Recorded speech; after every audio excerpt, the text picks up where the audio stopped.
पहलगाम हमले के बाद पाकिस्तान से तनाव के बीच बुधवार 7 मई को देश के 244 इलाकों में युद्ध के दौरान बचाव के तरीकों की मॉक ड्रिल होगी। गृह मंत्रालय ने इन इलाकों को सिविल डिफेंस डिस्ट्रिक्ट के तौर पर लिस्ट किया है। यह सामान्य प्रशासनिक जिलों से अलग हैं। सिविल डिफेंस डिस्ट्रिक्ट को उनकी संवेदनशीलता के आधार पर 3 कैटेगरी में बांटा गया है।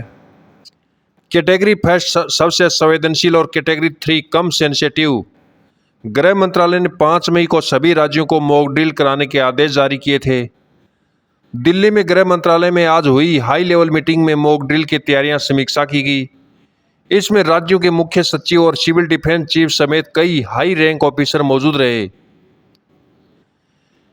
सिविल डिफेंस मॉक ड्रिल का मकसद क्या है? एयर रेड वार्निंग सिस्टम के दौरान अलर्टनेस चेक करना है। इंडियन एयरफोर्स के साथ हॉटलाइन और रेडियो कम्युनिकेशन जोड़ना है। मेन सहयोगी कंट्रोलों की वर्किंग सही हो यह सुनिश्चित करना है। हमले की स्थिति में लोगों को सुरक्षित निकालने का प्लान और उसका एग्जीक्यूशन चेक करना है। जब मॉक ड्रिल कराई जाएगी या मॉक ड्रिल करने का आदेश दिया है राज्यों को, तब किन किन नियमों का पालन करना है और क्या क्या नियम उस समय सरकार द्वारा पारित किए गए हैं, आज उन पे हम चर्चा करते हैं। भारत पाक तनाव के बीच मॉक ड्रिल कराई जाती है।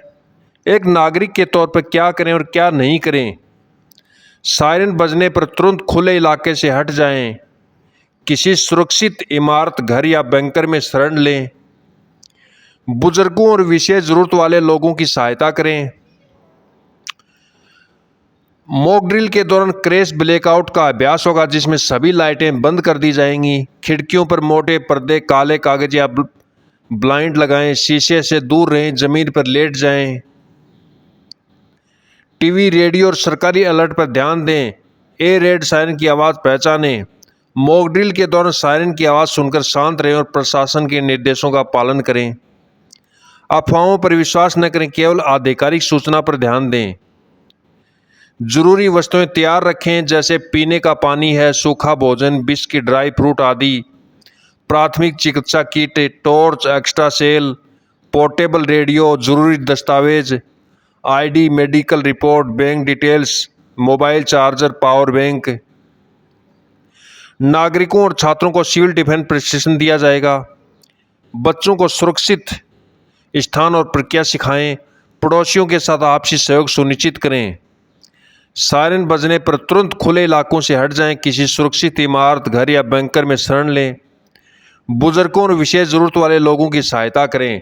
तो ये महत्वपूर्ण बातें थी जो 7 तारीख को मॉक ड्रिल कराई जाएगी। केंद्र सरकार, भारत सरकार का ये आदेश है कि युद्ध होने की स्थिति में क्या क्या उपाय किए जाते हैं, क्या क्या व्यवस्थाएं की जाती हैं, तो इन सभी का पालन करना चाहिए। ज़रूरत पड़ने पर ये चीज़ें काम आती हैं। इनका पहले से तैयारियां की जाती हैं और तैयारी करनी चाहिए। कौन कौन इन नियमों का पालन करेगा, कमेंट बॉक्स में ज़रूर सुझाव दें। और क्या इसमें नए बदलाव किए जा सकते हैं,